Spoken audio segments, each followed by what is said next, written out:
This improved third generation Mini Cooper S is a properly credible hot hatch. Its harder hitting 2-litre engine and talented chassis deliver plenty of fun as you power to 62 miles an hour in 6.8 seconds to the tune of a blissfully cheeky exhaust note. It's now a more mature thing too, better built than many of its rivals and with sophisticated safety and media connectivity. In short, this car has come of age. Can a bigger Mini ever feel like a proper Mini should? Fun, frisky and up for anything? Well, this 5-door hatch model manages that despite its longer wheelbase and its extra weight. There's the darty steering and the quick-fire throttle response that Mini owners love. Another Mini trait, an unyieldingly bumpy ride over poor surfaces. Well, that isn't quite so welcome, but you can lessen the impact of that by specifying variable damping and sticking to smaller wheel sizes. The 2-litre 4-cylinder petrol engine used for the top 192 HP Cooper S variant we're trying here has been comprehensively refettled, plus the optional Steptronic dual-clutch auto gearbox now has 7 speeds. None of which changes the recipe on offer too much. As before, we don't like the rather bulky manual gear change, but we are impressed not only with this car's cornering agility and urban manoeuvrability, but also with its surprising aptitude for longer trips. That's down to impressive levels of refinement. The engines are pretty efficient too. This Cooper S model's 2-litre petrol unit returns NEDC2 rated figures of up to 42.8 mpg on the combined cycle and up to 129 grams per kilometre of CO2. The Cooper S comes in either the F56 3-door hatch body shape or this F55 series 5-door hatch form. Established Mini styling cues are present and correct: the clamshell bonnet, the upright windscreen and yes, the round headlamps, although quite a lot of work has gone into enhancing these with this revised hatch model. These improved lights may look much the same as before, but the full LED technology behind them is very different, particularly if you order the optional matrix adaptive beams that automatically extinguish parts of the lamp that might dazzle other road users.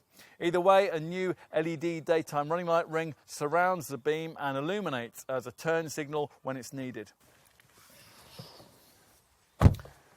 Time to take a seat at the wheel, where you're reminded that cabin quality in modern Mini models really is now the equal of any mainstream BMW that you might care to name.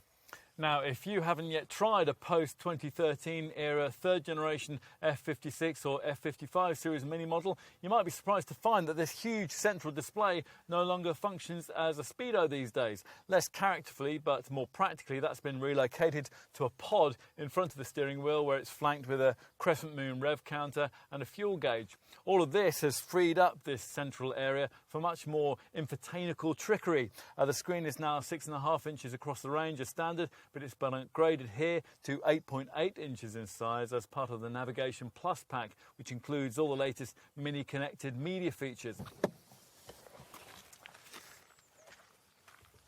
Time to take a look in the back, and it might be helpful to give you some size perspective before we do that. Nearly half of the extra length you get with this F55 series 5-door hatch variant has gone into providing extra rear seat space, although to some extent the issue lies in getting to it. These extra rear doors are really pretty small, so squeezing in and out can be tricky.